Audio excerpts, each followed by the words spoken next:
Bismillahirrahmanirrahim. Assalamualaikum warahmatullahi wabarakatuh. My name is Muhammad Ashraf Biani, matrix number 11900804.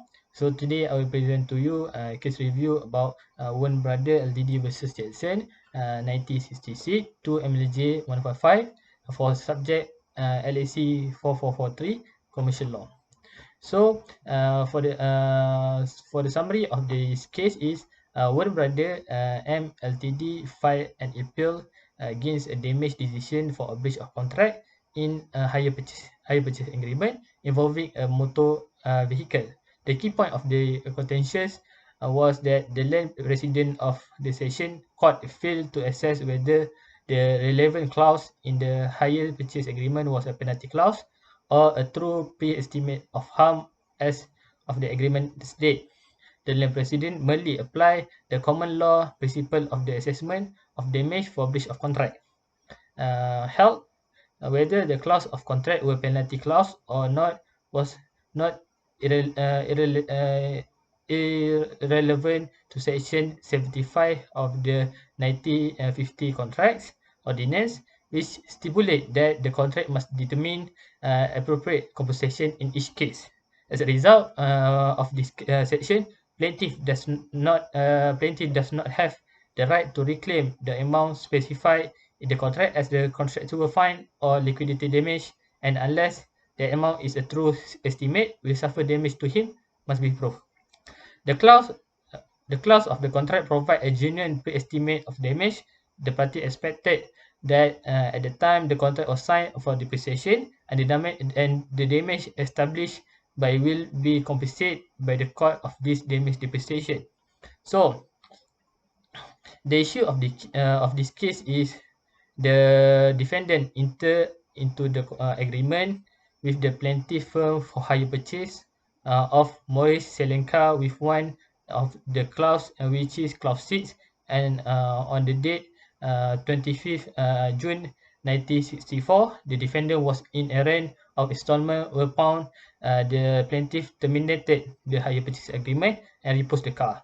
The land president in his judgment did not draw any concrete conclusion as to whether Article 6 was a penalty provision or liquidated damage, for contented himself with application of the principle common law to assess damage for breach of the contractual obligation, and then applying this principle takes into account the vehicle resale and other factor. Against that decision, the plaintiff now has now appealed.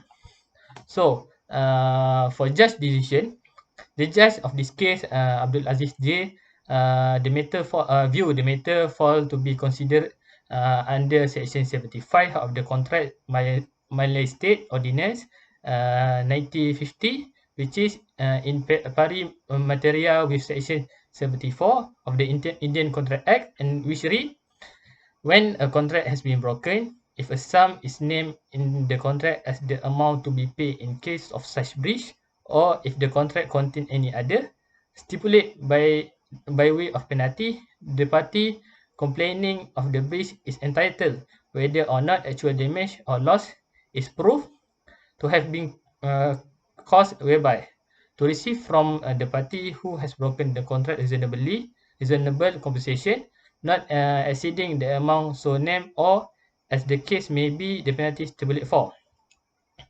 The effect of the section is essential the plaintiff to recover simpliciter the sum fixed in the contract, whether as penalty or liquidated damage. The plaintiff must prove the damage they have suffered unless the sum named is a genuine pre-estimate. In the case of the Landon Trust Ltd, Harold and Anor, the judge, Denning LJ, consider the depreciation clause in the hire purchase agreement, which is identical to this case. The defendant bought a car from a plaintiff under the hire purchase agreement. In that case, the agreement states that if the defendant default, the plaintiff will receive 4,025 euros, 3/4 in depreciation compensation, less installment already met. The defendant default after paying 302 euros, and the plaintiff disposed and later resold the car for 2,070 euros.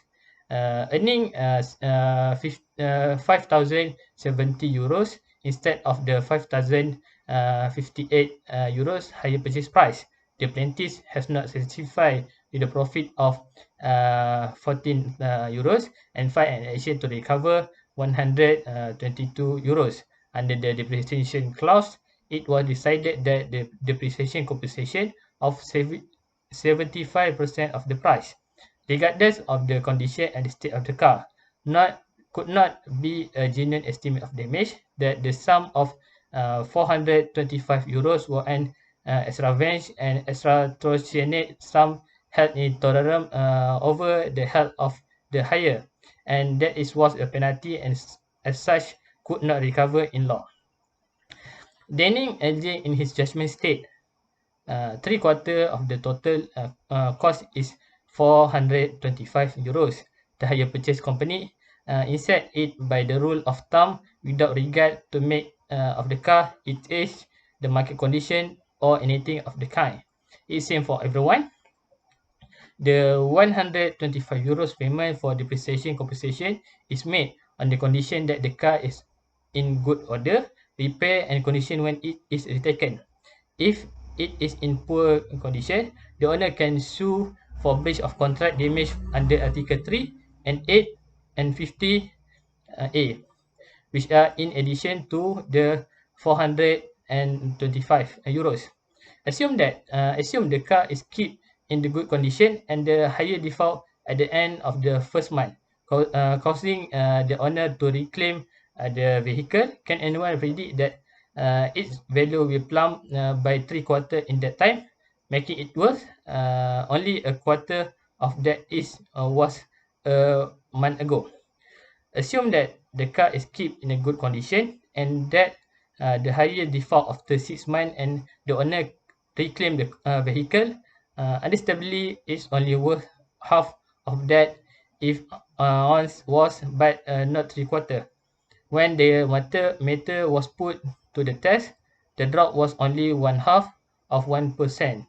Finally, assume that the car was rent on a simple hiring basis without a purchase commitment for 1 month and even 6 months. Even though the hiring fee would be low, nothing was approaching 125 euros. It will have to cover the depreciation. Despite that, the same consequence need to necessarily follow in this case. In this case, the depreciation has been fixed at 1/2 of the value of the car for the use from anything from 1 month to 11 months. It is general knowledge that the value of the new car depreciates as soon as it is taken out from the garage, and the claim here was that the 5,987 dollar and 60 cents car had depreciated by 1,470 dollars and 70 cents in about 8 months. 1,470 dollars and 70 cents may be made the genuine pre-estimate of the damage for depreciation contemplated by the parties at the time when they enter into the agreement.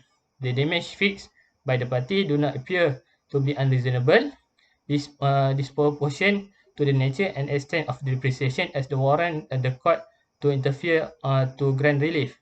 As a result, the appeal will be accepted to the extent that the verdict of $239.80 in damage for breach of the hire purchase agreement will be replaced with $1,470.70. That's all from me. Thank you.